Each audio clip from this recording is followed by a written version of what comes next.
Ouais. Ça te dérange? Moi, ça ne me dérange pas.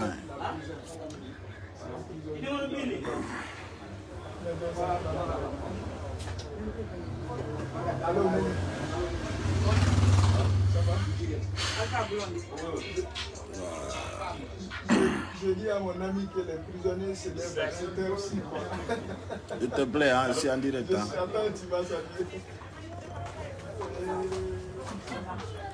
Voilà. Mademoiselle de messieurs. Paiku sare. Ngal paingal la bangal. Nantungalinde. Paingangal nanda ede a paile. La salmina on lando sidong e jam. Noko kalko won don. E ka jodor don. Onon e wonti be mon. E jati gibe mon. La andi. Depuis 4 jours, je n'ai pas eu beaucoup de temps pour venir vous donner des nouvelles. Je suis tellement occupé, tellement actuellement, surtout au semaine d'or. Donc, la Euro Orlando Sidong et Jam, nous kalakawon et kajodor. D'abord, je demande un nombre de partage. Je suis dans plusieurs affaires quand même, pas mal. Donc la harde don yewta do panique fewndi don fewdo doni e kanji naya tati telen Conakry katawata don andi wado be video ji fo ko pay ko sare to ngaddanta on peji tawatara jilla e birdi. D'abord, je demande un nombre de partage. Comme vous le savez, on n'a pas beaucoup de temps et on ne peut pas répondre à tout le monde. Et ande ngeuti niveau ji ko tawata on ne peut plus répondre à n'importe qui. On ne peut plus écouter les gens qui nous classent, surtout les gens qui me classent jusqu'à mettre mon nom et me identifier sur ma page. Parce que c'est un jockey, parce qu'on va attendre. Donc, chers Guinéens, chers compatriotes, je vais déjà la nombrer. Je demande nombre de partage d'abord. On dit, j'ai longtemps dit, il y a un coup d'état en téléchargement à côté de Conakry et plusieurs personnes ne le croient pas. Et je vous dis sincèrement, Mamadi Doumbouya que vous voyez, il est illégitime. On a légitime Ande, on a légitime Django. Ande non e mapunde makondeng e momapi. Imo dogo de kakanji, imo jibi ndir de piji bouy. Mais ainsi de suite, je vous donne des informations qui sont là actuellement sur place. On a dit au déplacé que Oyaï et Kanji Naï, Oyaï Kan Samori, Oyaï Kan Makamboy, Oyaï Kan Alpha Yaya, Oyaï O Kan Wondo, kilomètre 36. Quand nous n'en avons quand nous avons une vision Macron, on a un problème Macron actuellement. Pourquoi j'ai décidé de faire cette vidéo? C'est pour vous mettre alerte, chers abonnés, pour vous informer en temps réel que Tawata Pidji no fait de Conakry, on wawata di Pythagore si Taïwana wanoni. Mandir don non imbe bui falete wa ugol no miwa ino. Kono si wana gotu wana ta gotu. Déjà je vois il commence déjà de mettre des têtes mortes sur là-dessus. Mais je demande d'abord pour sécuriser cette vidéo avant que je commence, je demande nombre de partages et likes. C'est ça qui est plus important. Quel que soit mon dire, quand vous ne me voyez pas, ande mido émission men, mido programme men jodaki. Et je vous rappelle notre mission, notre détermination. Personne ne peut mettre ça à terre. Fi hondung ande ko jokuden kon goto wawata en ittintinde dum don na e samakala ko e sobe jokka kono wana ande famoton ko e yeso voilà musibe an wombe landaru de osaido fewndo do ni ka capital men piji di fuddike jibitagol bien entendu piji di fuddike mélange e nder sare Conakry nde be wi non o mo fellita hiku et der sare Conakry ndeng Mamadi Doumbouya no humpiti fewndo doni kanko et militaire bébé, c'est-à-dire les hommes de rang, les militaires de rang, c'est-à-dire pourquoi aujourd'hui j'ai fait cette signe d'abord weltanelang o jonnuɗo lang o casquette ɗo, c'est-à-dire cette béret qui vient de l'États-Unis par l'amour, par la sincérité, par la dignité. Et j'ai reçu cette signe avec une grande personnalité aussi que je considère beaucoup. Tawata sondari la yo andu minko wadani lanko wili lan, je lui fais sapo, donc tu le mérites déjà. Déjà on me dit tu serres comme ça un bras, parce que vous savez déjà nous sommes des cobras, on a changé de stratégie dans les médias. Donc fait on donne un sans non parce que mini on connaît nouveau rythme. O ira ilang e pigi bui, iro la stratégie du bui, iro la motif du bus. Musibe fenande den aki marsude ka sare meden fi wondu siga men no woda. Fenande den achay marsugol ka sare Conakry. Gonga ka renya tawata hande kadi piji yaltay tawata fenande marsata. Bauto kam yandintin ni taw jamao e menen taw automonétisation ardari meden wadde mail gol combat burdo forude ko tawata on suma ko yimbe wi ko kaari woni men wadande ko kaari woni men wadande tawata harabe no andi fusu wadana men ko yore dignité amen hore litta men me meli dum alla ko watta ko be kala konko yanganida alla adda isabu nyande gono hebira be wi dimbaki nyande go adimba ki dimbetake pay ko sare no andi tinno mi halu no kadi minni si tawi buye bi opportuniste e monétisé be yennay on nene e baba fi hondum fi mbudi parce que mi wi on wakilare o katambude ko arkise si tawi da arkisa a hebay ko alla yedu mako dum goddo walluma wallama arkise ma on e may demande wopatama. Sincérité on c'est d'être digne, être fort, être très intelligent, être motif, être déterminé, c'est ça l'importance. Ser Guinéen, ser compatriote fewndo do ni ka fewndi den ni mi do yidi sendi tonde yewtere bawto ka humpiti don fewndo do ni be sunni ko wiyete kon parti IFDG on tele labe 16 mabbe on dum do fo no reni no suti piji no fejjude di tawata en wadata di mise en scène parce que hande si fo wowli lagine pay ku sare halali haray lamungu ino moni hande si fo hali min mi halali haray be jibi hadi mi hala hande non sabu mon puissance mon expérience mon c'est-à-dire la salminado Mamadou Bari Belgium Amir mon grand frère mon ami mon papa je vais dire exactement neddo si yidima arawana fi goddum arawana fi objectif arawana fi motif. Donc la personne qui doit être reconnaissant envers la personne. Je lui fais un bonsoir ce soir. Je sais que beaucoup de personnes m'entendent de loin de là, mais je demande nombre de partage. Ara musibe fewndo doni la weltano kala habboto do lang elerji tawata wawata la yugol tawata habboto ha téléphone mon mijo kon wadi tawata wawata la yide on side on. Donc je vous comprends. Taw monano lang ko tawata ko mi jokki ko nyande yaltiti on anda pay ku sare nati kadi e pijigo musibe ide ngardi andintin gol ko fewndi ka sare meden kon ko tawata buyno fala humpita gol bawto ka tawata fewndo do ni Mamadi Doumbouya o fala mbudi buy parce que mbudi ko tanjitino ko hebugol o andi ko fo det inna alhamdulillah rabbil alamin ko wonden ko jokkugol buy sikkay ko samakala anana wobbe no fempo dano inna ngal payngal ko yalugol tu kambe gon be wayalude ha goddo hedobe andi ande sandari menen be hala be buri marde dol kadna fewndi do dans les plateformes. Vous comprenez ça jetti menen be hala be buri marde puissance tawata ande buya men no yoba mbudi fi yo halu fi wobbe men jabali mi holli o rythme ji buy stratégie ji hande yiduda anyuda sabu mon woni pay ko sare il est incontournable. Dans ce sens je suis le seul blogueur yido est président de la République yida est opposant principal yida est ministre sabu modon na weltani parce que y a des tops qui vont venir on anda ko don woni gonga kanko woni combat musibe en wombe landarude fewndo do ni lagine nati e ko wiyete kon ande stress au fond du cœur stress mo Mamadi Doumbouya jogiti on ni ko kulol piji dan kulol non tawol o dadata ko huli kon musidɓe mi ɓooyi on yewtude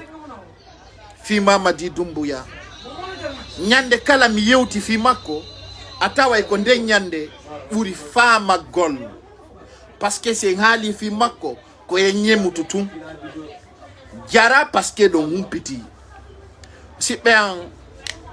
no anini moƴƴa ka tawata ɓen fulɓe jokkuɓe Mamadi Doumbouya ñande goo sofinay ɓe e hande ko fewndi ko capital Conakry militaire yoɓaka nde ñande ɓe yawno ka commissariat commune de rato maɓɓe beebini police on parce que ɓe réclami salaire maɓɓe on foppu no andi ɓe wi wo ko force spéciale jo arrêta ɓe rewi e ɗin piiji ɗon ɓe yahi ɓe beebini police o moƴƴa moƴƴa fankuɗen minni ko arta kon no arde ɓawto hande kanko Ammara Camara imo wujji mbuuɗi nokkeli buy mo distribuide ni Afrique ɗo ko tawata meɗen hendi réseau on meɗen andi fimu e nder ɗum noon kanko Ammara tellement que ko maapi parce que o andi sincèrement laamu ngu desuudoto woni envers maɓɓe o nani taw kanko Ammara ko holli onon jentotoɓɓen kon o wi wo fewndo ɗo ko anini lagine probléme lagine on ko profond hewta fiyo élection wowle jente moƴƴa hen ko ɗum minni on ato hewtude hande minnu noon Mamadi Doumbouya wona fof kutuɗo ɓawta kam mi yeeya mi waɗi mo vis-à-vis mi tawi neɗɗo on ko fenade woni ɓawo makko ko maguy minni o ɗo na neɗɗo duwaɗo on ni par ce que neɗɗo on sa yangike a yi neɗɗo anda e faalaɗo gonga e faalaɗo fenade si Mamadi Doumbouya yino faala paix dialogue yo terto assise national ɗum taw ko fenade ko mamaya kono woni e nder on stratégie maɓɓe o assise national maɓɓe taw aduna Allah fof pumpitike ko fenade ko maguy ko penale woni nder ton ko hunde tawore tawaka stratégie lagine on assise national dialogue c'est à dire e hino ko Mamadi Doumbouya woni huude fulɓe fuutago tawɓe kañum uddita gite mum ɗen o ɓortete ha o gayna o yaha o watta musidɗo ma o ɓorama ha tawatta no wawi no addiraɗa aduna o piitama o yaha o inna o weltina e musidɗo ma donc omo juude e hakkille fulɓe ɓen tawata fulɓe ɓen famali fewndo o famata non parce que sa yewti on mo faalaka nande o famatama dans ce sens sa haalani ɓe gonga kamɓe ƴettama gaño senditema hen partage anela vidéo fulɓe ɓen famata o sayi ɗo ko wonde ɓe ko ngalande par ce que ko trop tard Mamadi Doumbouya so daari o wullina e pullo ha o gayna o inna mo yaade o weltina pullo vous comprenez ce que je vous dis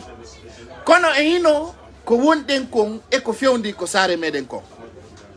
ser guinéen ser compatriote fewndo ɗo ni minni on coup d'état hino e an téléchargement ɓe yiɗa noon nande ka haala par ce que ko ɗum woni gonga ka konno no gaddata o coup d'état ko sabu on ɗum ɓe waɗirta o coup d'état fi honɗum e honde tuma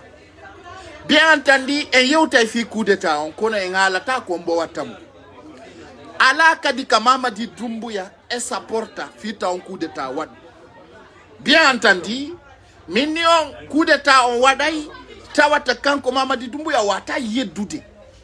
parce que o trahisi ko wiyete kon guinéen jom ka nder armée non bien entendu là c'est très important ka nder armée division waɗi tawata guiné ɓe ɓen fopp humpitike on division hande sa ƴetti e nder kanji ɗin hooreɓe buy elminte je l'avais dit avant aujourd'hui minni hooreɓe buy faalanoɓe hettagol par ce que ɓe huuli ɓe daɗirali ɗum jonno ɓawto ka humpitiɗen enen fo ko wiyete kon force spéciale ko rallié ka armée républicaine bien entendu ko ɓe rallié ɓe jeyaka e armée on dans ce sens e nder armée on tawata yiɓe divisi kan kala no faala représentude hoore mum ka capital meɗen kan kala no faala waɗangol hoore mum représentant desudo ko ɗum ɗo no wonno enen en faalaka ka leydi men ko ɗum ɗo wonno en yelanoki enen ko ɗum ɗo wonno en faalanoka ko yo organise élection parce que mo andi o wona légitime ko yo organise élection hara o ɗaɓɓali intérêt o yaha jonno ɓawto ka tawi o wawi divise de armée on sikkugol o divise ay fi o réunion maintenant il cherche à éliminer les armes lourdes dans les camps c'est-à-dire Hande Mamadi Doumbouya souci makom, c'est comment dessouder l'armée.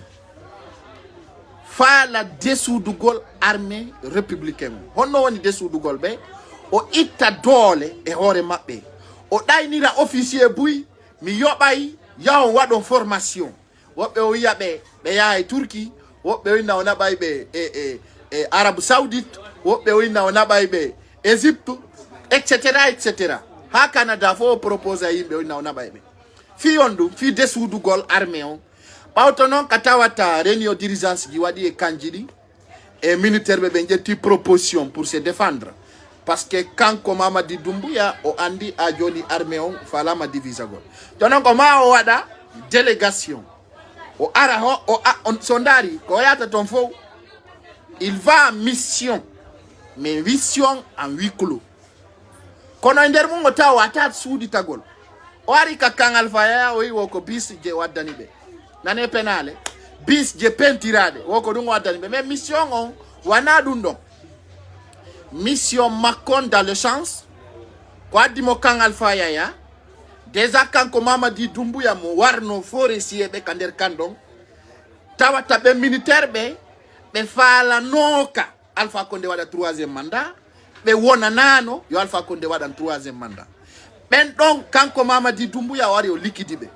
bawto dum fe'i Mamadi Doumbouya taymo huli kapitanga ay Alpha Condé nabiri mo fode carrière mission impossible Alpha Condé falno mo elmingol be nabi mo kindia ko fe'i donc on adna lam fop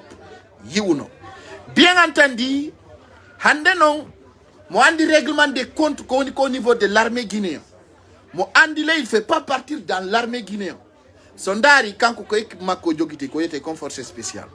joni non o tawi ko honno o gerdata fiyo waw dessudude bedo ko yo adu taw parce que ko dum do taw wadi e der lewru dum laabiji tati imo visutude kanjili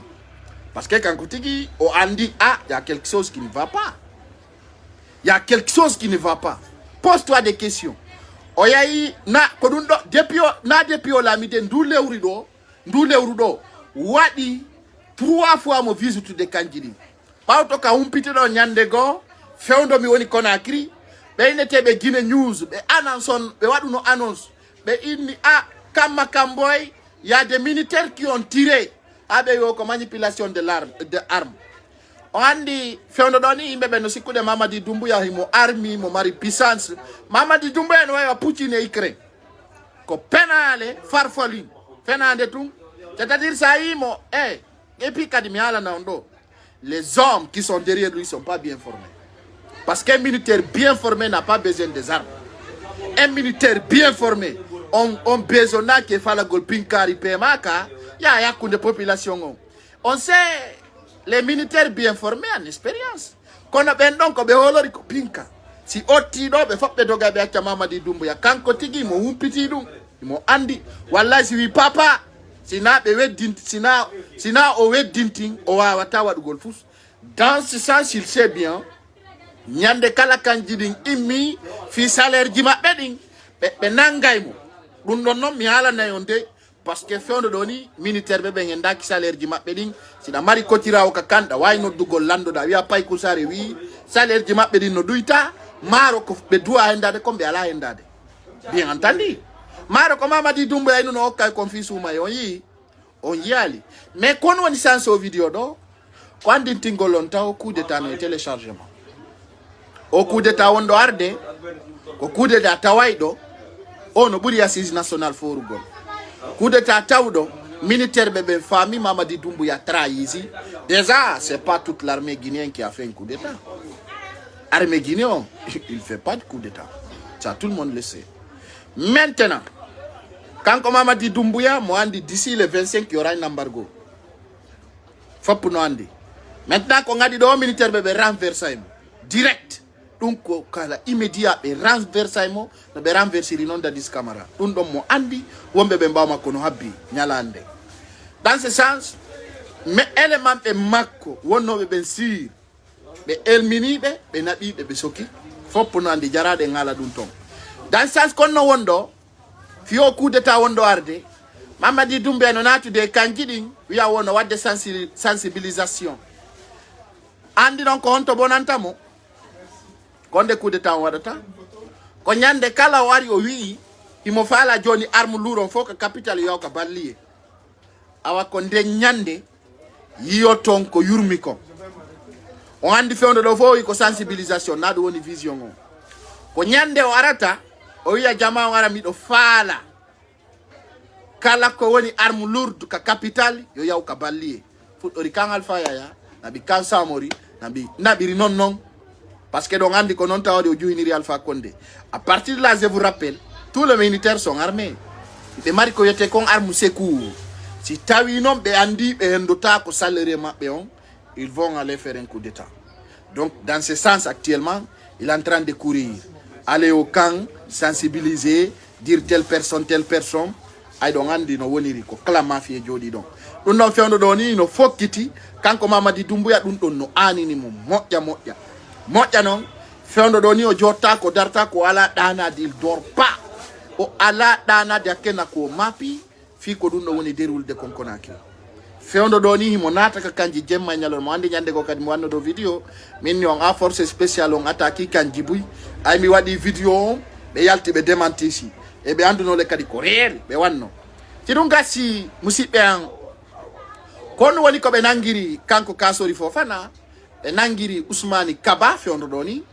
on andi Mamadi Doumbouya minni on dettu ko nanu ton kondo fo ko penale ko inete kondo jonnama 15 milliards de dollars mo jonna 1 milliard de dollars fo ko fenande c'est-à-dire il essaie de vous tromper mais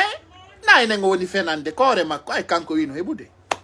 ender dun don non on 15 milliards de dollars ko wonno halde fimu kanko Mamadi Doumbouya mo sikkude be jonna mo l'argent espèce ay andi njofo ko njofo janga Mamadi Doumbouya illettré numéro 1 dans l'armée guinéenne nane tun ko ndi andi ko d'accord oui ko dun tu waya garampe ko oui d'accord oui dun tu janga anda fus rienga ko minuma ko fi tun no dari ko bulaw e jetti dum be nadi karmi kan woni criminel dans ce sens on a no be na nyande o nyande ibe adana 1 milliard de dollars fi soutien penale fus bawto ekkiti ankin ka o yewti o yi o kanko ande kadi season jidi ngaddetake joddine lagine o ani lay contrat wonno o wayani il détail contrat ara lagine ko feetu do hombo jettata 15 milliards de dollars jonna Mamadi Doumbouya o ko contrat Rio Tinto mi anda on fo ko penale be yoba e media tidi fi déstabilise gol jama on fi décourage gol jama on dans ce sens e ko woni ko haalude don ande o likadi fus ala ay fus ala sina fenande dans ce sens il a compris actuellement fewndo doni ko woni ko haalude e action jidi ngala yadude joni mbudi ko ni ko hendike hay fus o hendaki banque centrale on ko vidudo mbudi ala hay fus ala nder to jonon ko no faala wadugol c'est de attraper les ministres les anciens ministres parce que ande on angira Kassory Fofana fi règlement des comptes je l'avais dit Kassory Fofana on angira mo ka maison centrale fi Kassory Fofana no wujjigo c'est pas ça leur objectif mais leur objectif aujourd'hui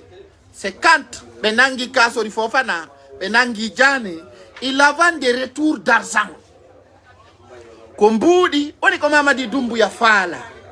mbudi ko mbudi woni ko fala ko ben o sikki ben no jogiti ko dum on nangiri be sans délai sans motif parce que ko nangiri be kon ko fi wo ben no détourni bien de l'état lande Mamadi Doumbouya kanko bien de l'état je lo détourni mais dans ce sens mi andintina do taw jama malégance e magui ko wadi konka parti RPS e Mamadi Doumbouya no yeso e bawo jono o récupérer Kassory Fofana on a dit mo ka maison centrale ko mbudi ko be landi kon woni ko be habbi si kanko Kassory Fofana o confirmer mbuddo ngendete e accita mo provisoire bien entendu mbudi ko be landi kon Kassory Fofana parce que maison centrale est devenue une maison d'otages. C'est-à-dire, on kidnappe les gens, on les met dedans, on demande une somme d'argent. John si benangima benabi maison centrale, ko be baro ta fi population ko wigol jama on kari no détourni mbuudi. Bien entendu, si ben abi mander ton be lando ma somme d'argent sa yobi be yaltine sa yobali be dabba fenande be fawa yorema. Pourquoi ben ni projet ma kontao projet ma kon waday 4 à 8 mois. Dans ce sens ko fi yo yobu mbudin ko buri yawude parce que so yobali yo andu be yejjita mo ton ça veut dire be wi taw o nyaawe take. Écoutez attentivement, hein. Mais oui, on y avait que 4 à 3 mois, 4 à 8 mois. Fiondo. Mais pose-toi cette question. Fiondo, ben, n'a ma kanko on y avait 4 à 3 mois. Et on me bonni, me détourne. Parce que ben, j'ai en otage. Quand on m'a dit Dumbo ya projet dit aussi qu'on a dit Oebirambu, Oebad. Johnny il est obligé de se retourner vers les anciens ministres. Comme Bantamaso, comme Damantan Albert Camara. Parce que Bedo, Guinée be digne no andi, wana fait on dodo, o doit no benangu de c'est avant maintenant.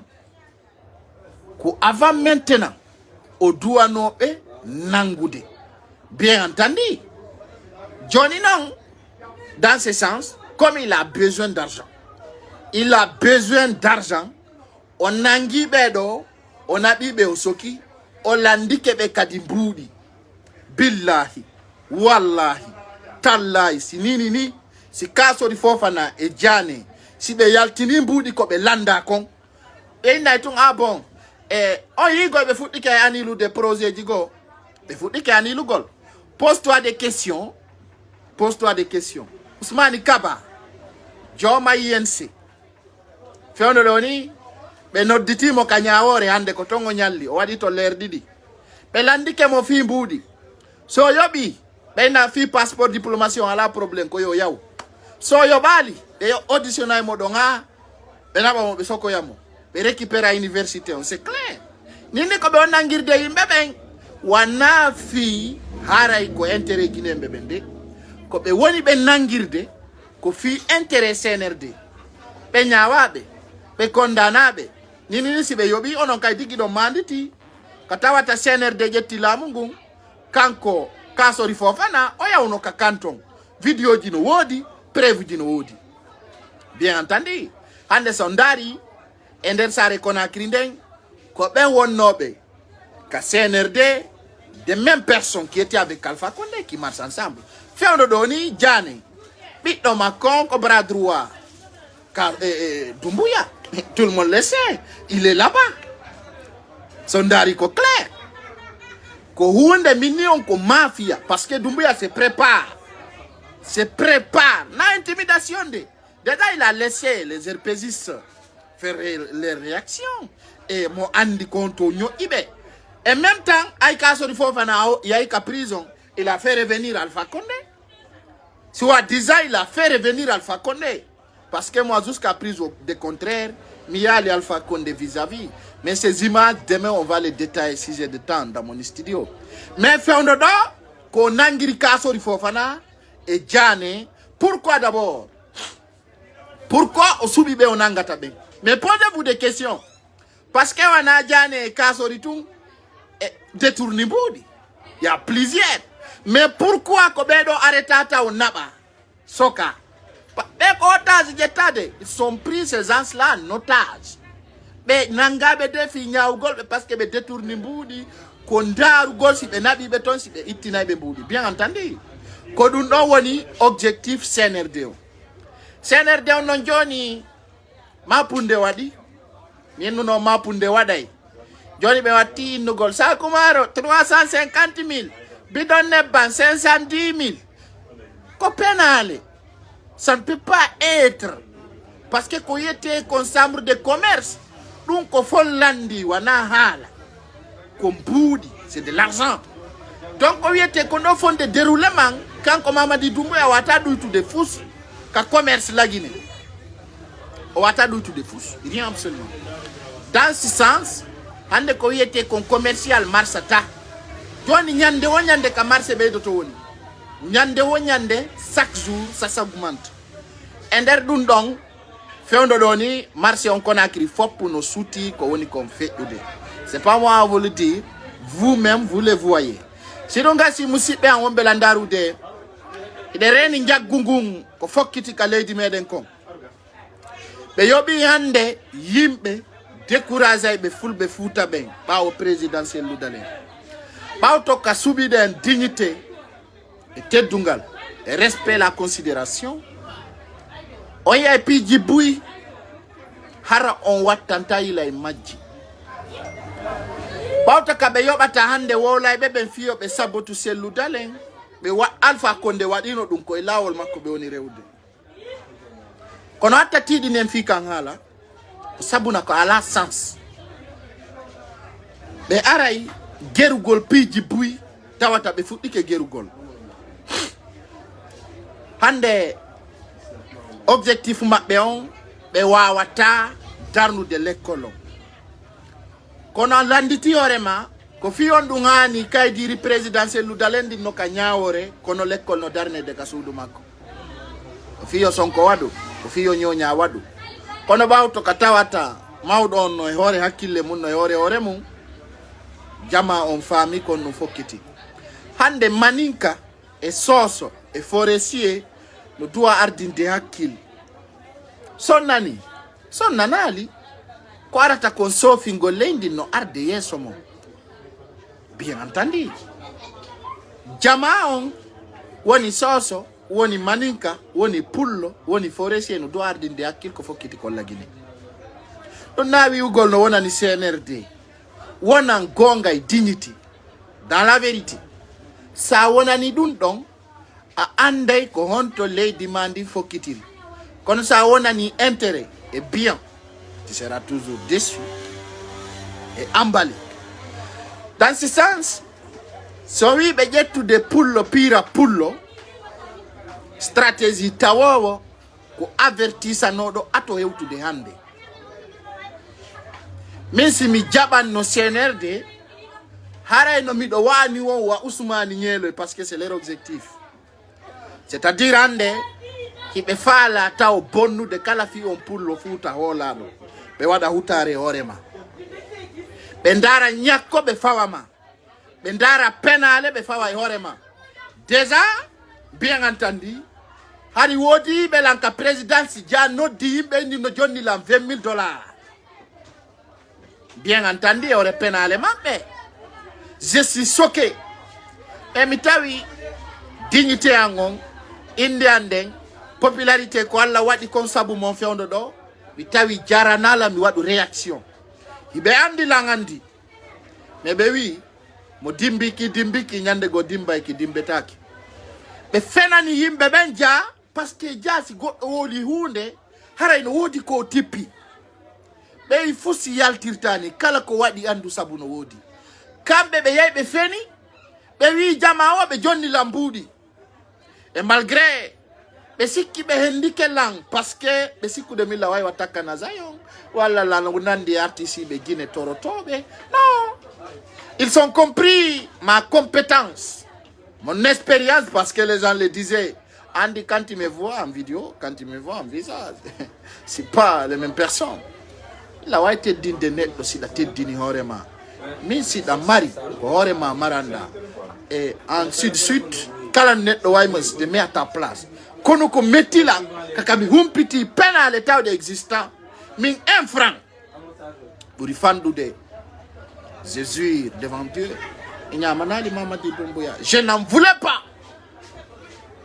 et je suis le premier blogueur guinéen qui a fait face à Mamadi Doumbouya. Il ne peut pas démentir et personne ne peut le démentir avec ma force, ma dignité, mon expérience et notre valeur d'élite. Aujourd'hui, leur objectif, c'est comment éliminer les communicants qui parlent au nom de ces Loudalais. Bien entendu, toute une personne qui parle de ces Loudalais, des biens, je dis bien, c'est précis, des biens, ils vont lutter contre toi. Tout simplement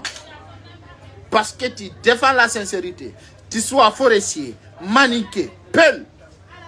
Leur objectif, c'est comment fermer ta bouche. Soit ils vont te donner de l'argent, ou bien ils vont essayer de t'intimider,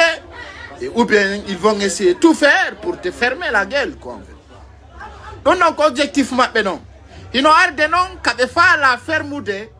16 IFDG on, ça je mens pas, hein, je l'ai dit aujourd'hui. Ça c'est l'objectif, c'est la deuxième étape de CNRD. Ça je vais le dire publiquement. Hibe arde, hibe faala fermugol parti 16 IFDG on. Kono be wadata, awa jama donon ko yon sendutu nabo yewtere nde. Hibe faala fermude parti kala ka IFDG mari 16 be yoba yimbe be sunna di cuudi no yurmi. Jama Pullo Futa on yurma ko caractère Pullo Futa nafigi buri yurmude anda gonga wala fenande alla sofini ndi leydi ko do lagina evoluyata parce que nyando lagina ko bawa wartirta fewndo do ni kala ko yete kon sous préfecture et région hibe fala déstabiliser de ka tawat ka IFDG mari ka mottondirta donc objectif mabbe be fuddori labbe be sunni sudundu labbe abe gayni be yalti be yobi journaliste be inde be wadu article e hore mum ko lagina yata suudu no suma be ndama be nganda on to yite ngengi wuri hakkunde ngi yalla lagina yata be sunna suuda be gayna be yalta publiquement be na he mena be nganda on to yite ngengi wuri ko ni to sumiri bien entendu mais dun don fou wawata décourage de yimbe wonbe be digne andu be gonga kam parce que gonga e fenande gerdata lagina yata be sunna suudu godda be gayna bena makambe be anda on to yite ngengi wuri ko fekki ko labbe parti katawate ko do IFDG woni be nabi be sunni foppu yi be bonni ko on ton kon fu ok présidentiel ludale ngala tafi dum parce que be fala yo halu mais il parlera pas il attend le bon moment pour vous répondre mi ala na on tum ko sati ko no lati lagine hakkundange Allah be yay be sunni don lagine fo no remi ananata goddo no kondana ananata journaliste jono na moja ananata activiste wado video no kondana fewndo do ni ko anini be ko si tay be heba be jala be sinni no tamie kono be de ngabbi on me de remarque on parce que jango ko be wonbe dogude ka Mamadi Doumbouya ko ben don kadi aroita kaselu dalen solamike bien entendu on se va jatta me ngagnobe kono be wi ko nebi gonga wonta ta fenande musibe hibe arde parce que objectif mabbe on c'est comment détruire l'IFDG be etiketa be lanci ko yete kon RPG dun don lagine fop andi do lanci tike ande kadi fusluta don ko lutti don wo hande ko zarza be etiketa be opposi ko dun andirton no hawni Ndare no CNRD lankiri au parti yete do RPG Arc-en-Ciel président Kokon be titawo be waddindiri kala ko yete ko militant et sympathisant be waddindiri fop be jetti Paul be waddindiri Pierre be waddindiri fop pa be gayni be artiri Alpha Condé be nabi Kassory Fofana be sokiri mon pourcentage j'ai montré d'argent que Kassory Fofana a mis en table mi are jango lugolo ni détail musibe am do nongasi hande hala tafi Sidia Touré nder leydi Conakry ndi parti makonko maydo hande sa jetti lansana fuyante awata halude Ousmani Kaba be danni nira mo woni wa buuzi wada pass dano ko do men nion lagine no arde katawata ko be noddu selludele ben na monsieur le président à mon excellence on vous remet le pouvoir and ko wadi min nion dum jama o mi hala ikangala wabbe no c'est de la bruit yurmi dare hande endertandi territoire lagine on kala wiete do parti fop be wari Ousmani Kaba règlement de compte si be jonniti université makko ngara pas des mai haray c'est fini RPG en yi c'est fini fewndo doni RPG be mari souci di tati Alpha Condé arti Kassory Fofana soka may jane be wonbe kayasi ko onno be sokete ka be soketaki don deji c'est bien entendu non lanni hande non lagine ko sellu dale ngi hombo yadata élection s'il vous plaît diminuez là-bas ko sellu dale e hombo yadata élection hay goto ko dum minni on victoire on hewti c'est le moment ko do adi minni on ko be bonde ko ga sellu dale be ala soa on ata e kapale ils n'ont aucun choix donc c'est-à-dire ariata wi alla fertanike lawongol l'objectif est là La motif est là, la détermination est là. Parce qu'à partir de Noga et Djowindou le 25, na sikke ko pellet la Guinée so finanti embargo. Si da fala julire, si da fala awondire, si da fala awolta konongoy, tu n'as pas croire à ce que je te dis. Mais le 25, on anday la Guinée embargo waday. Weltano den do non présidentiel lu dalen battane golle ko jokki kon ka sous région do. Musibe mayni masellu na gorko landimo kanko babe makko konno wadi. Bien entendu, jarama yo jiwo. Tanala. Jiwo tanala. Awai mo yeso am fewndo do. Même mbeddo. Haray la yewtude on golle de tawata présidentiel lu dalen wadi programme ji mudin ding e sous région ngondo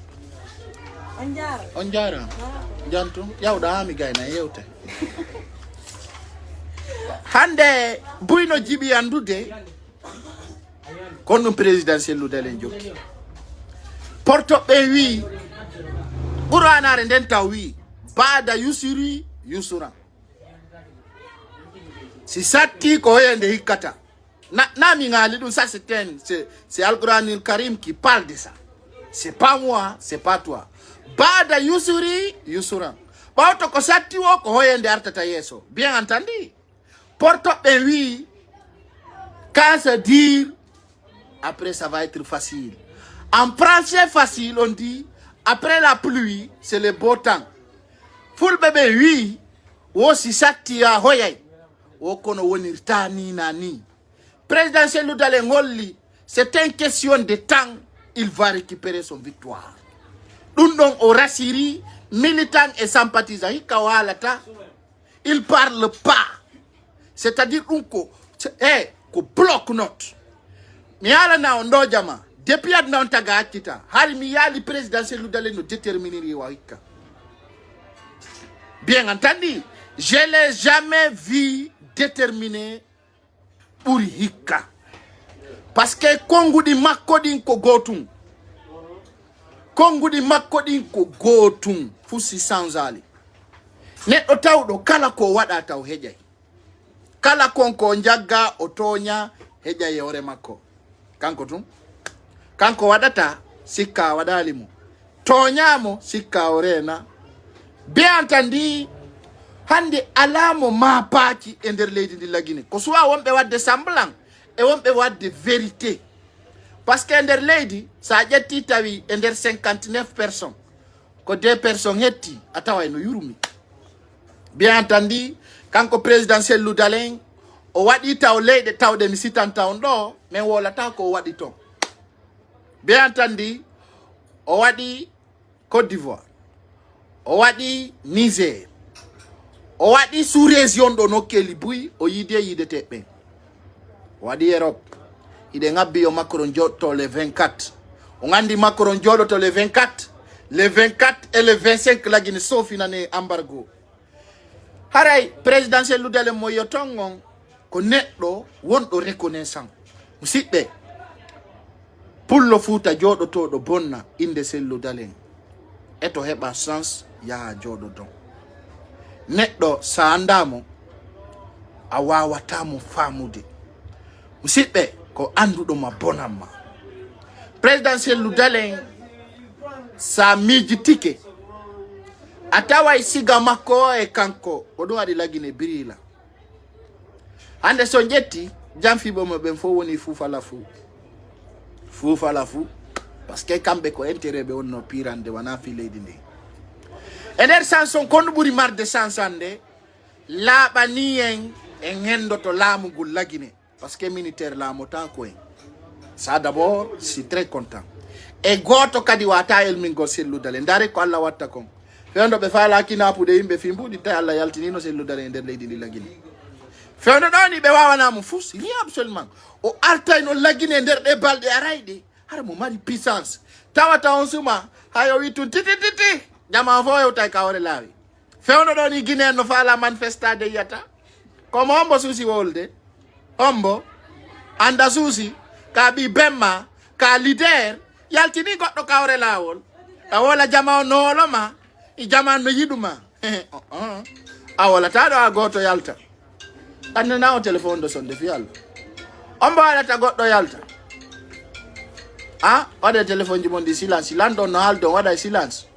si lando lendi no halde ga wada silence yo combattant yo memi ne dun kayasi on famille dans ce sens les gens ont compris aujourd'hui hande hombo wa yaltinde goto pette tandi territoire la Guinée o FNDC be kala holdo do be se kay mondu ko goddo woliti mouvement pompang goddo ngi ni si présidentiel lu dale wi jango ka ore lawol bappa ko kona akiri hayomu la Guinée foppu gitta e ore lawol gol wada boub de wotere c'est le seul unique. Tu reconnais, tu ne reconnais pas l'homme matif. So we ande Guinée ka ore lawol ko yaltini Alpha Condé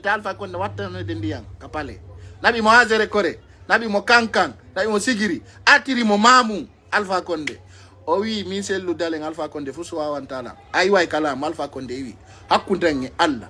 nyande kala sellu dalen desidi dumbu ya wala tado ngo wala tado o nganda non goy andi lagine yimbe ben no hutiti nyande o mi nana do wiya sellu dalen koni ono non ko ngonno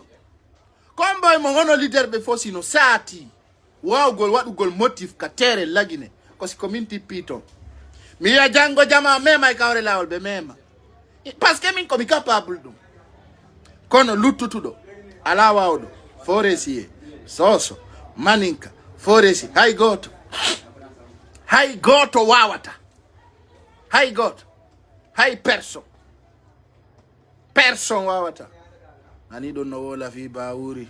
ay don no hersinani ma oro be peri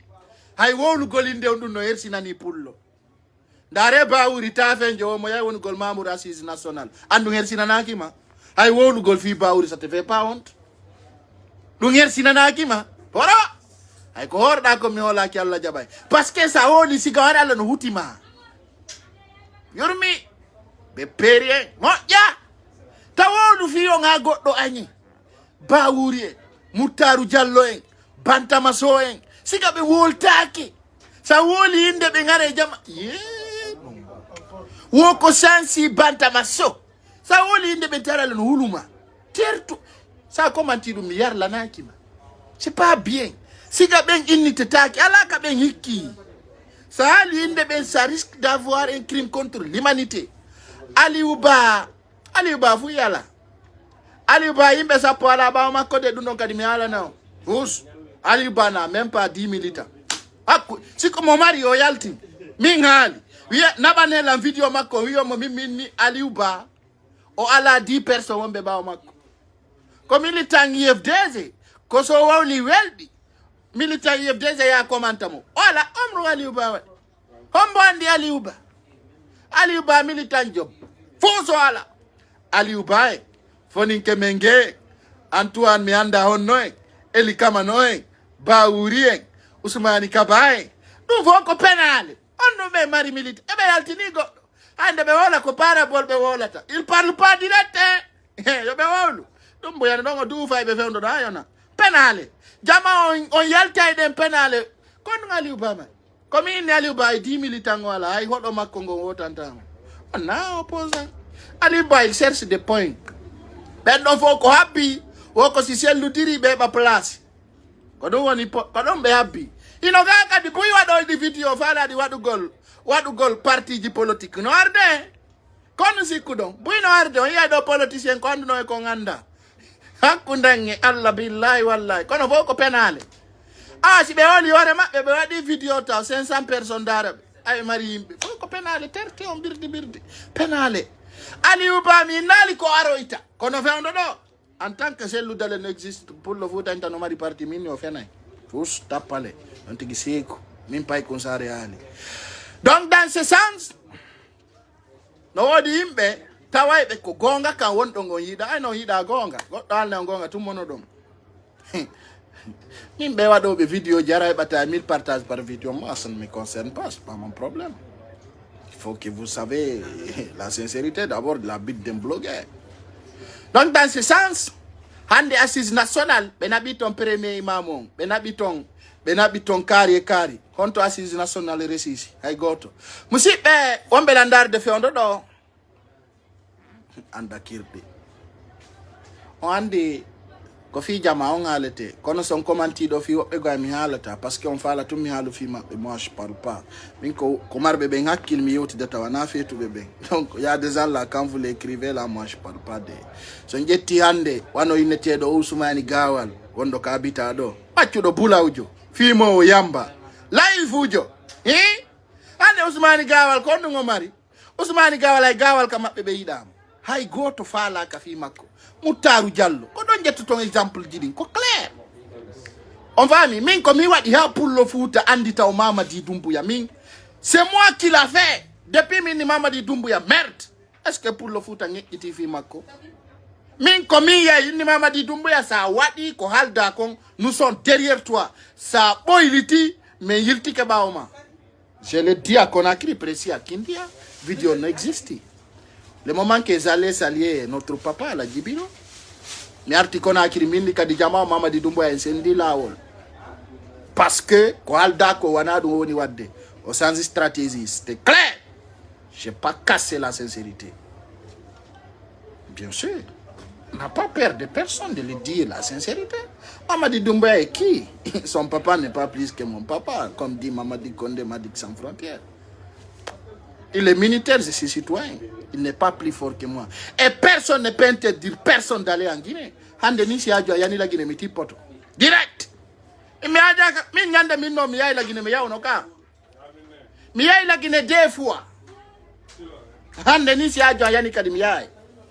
Mi aja kade. Donc dans ce sens, ser Guinéen, ser compatriote, ko sakki tortendo yewtugol ko fibe artisibe bulawbe. O andi sayi neddo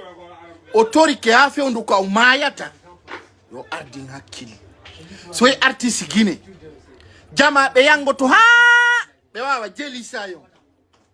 ko bernde den musiddo an wondo landarude artiste Guinée ko bebi o yonatabe kono kala artiste jo fala do avenir mu e bien mu yeso yo reno e manipulation Mamadi Doumbouya son impliqué que ko wiete ko assise nationale on liba e hore mo parce que men halani on kala natudo e der dum men boycotay mo bien entendu kala artiste jo natudo e der ko wiete ko assise nationale haray atraisi peuple on artiste jo min nataya wawa jene alpha kono andutu ko o population wondo lettede wona on nabanede nada na mbudi minani Mamadi Doumbouya no fena nde wata wadugol epi taw be kanko dum fo dirta en ko watta oyi wo walla yo ngono artiste beben o walla li taw element be makko ben element andi mo ni so dante padal ki ko wattoda andara e taw Mamadi Doumbouya e force spéciale ko wondi ko ngemum o sokkinali be abe yaari kono nyamminta o nyamminali force spéciale ko woni ko mbaaw makko o nyamminali ben kono o nyamminta artiste Guinée do wawa uddita ya hido wawa bulawbe hido wawa laifu i kono Mamadi Doumbouya ni tawalla ono wawa wallude o watti donka o watti nyasidin o walli miskino be tampube ben o walli handicapé kanko o walla to kanko ko fala do wallede ko fenande o wawa tawadande bintalali suudu ko mingali bernde Mamadi Doumbouya de wata wadde dum il fait semblant qu'il est bien mais il est méchant il peut pas o wawata jode non daron ko feƴƴata ko o wawata ala musibbe an wonbe landarde piji buyno feƴƴude kasare men ka tawata fewndu do ni tan on no fandi ay ko yan no firta ko sati sa hewti e niveau ji go ja ay batatan ko dum batti mi jomba sina dum jami wadanta on nyande o video Allah so fini jombugol fewndu do e nder duubi didi ko ni mi woni wonirde sina dum on accay la yiwgol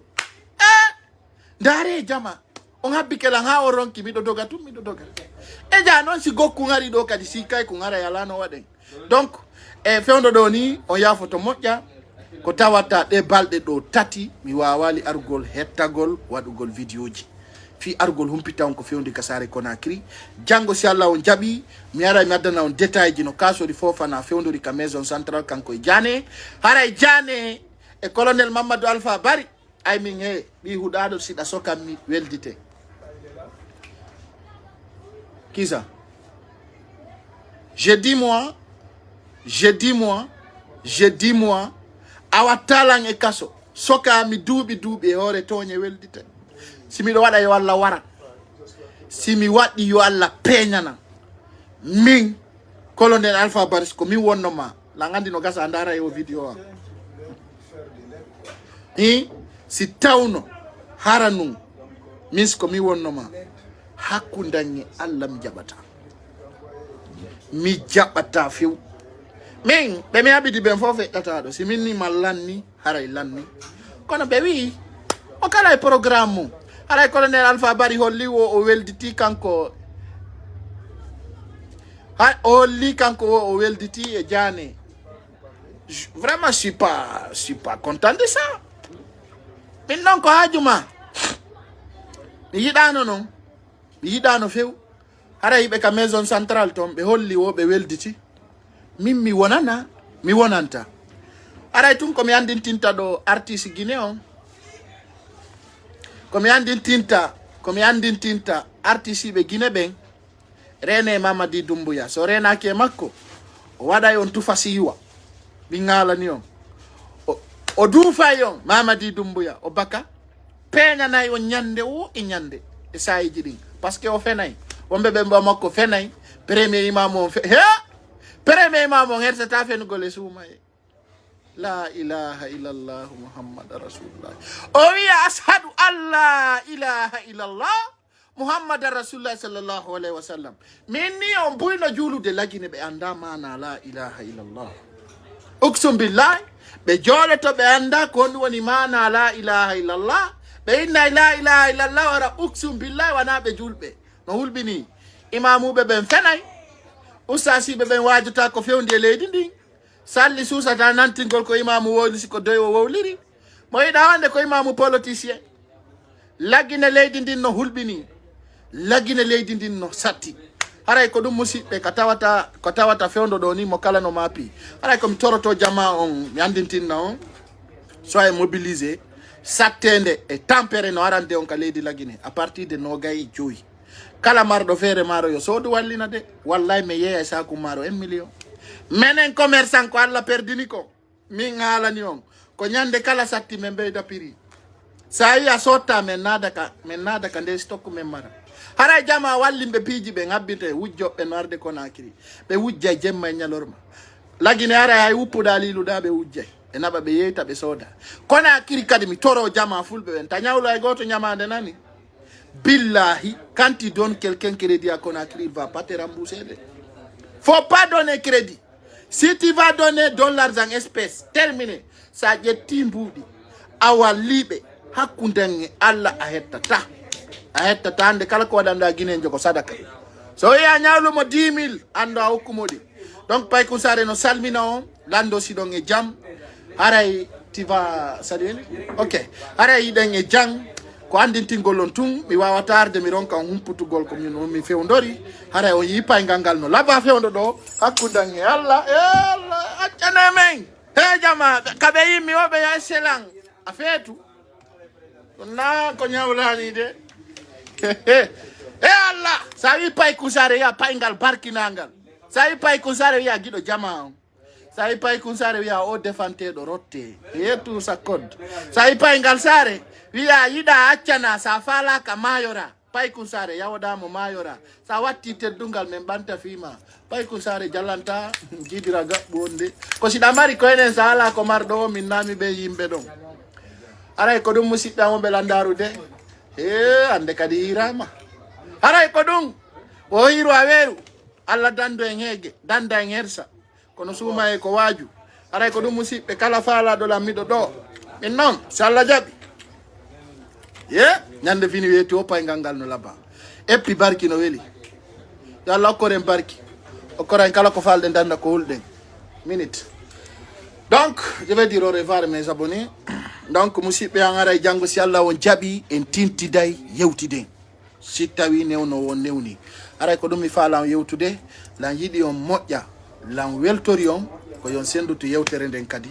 fiyo jama on humpita ko feƴƴe nder o vidéo ɗo kon aɗa yo Allah jaɓan en ko wonɗen kon horugol Allah ɓe newnanal yo wawa horugol ɓen yo Allah newna meɗon ɓe horiroya haray ko ɗum musidɓe am on belandarde ko Paykun Sare giɗo mon mo haɓata on sikkata on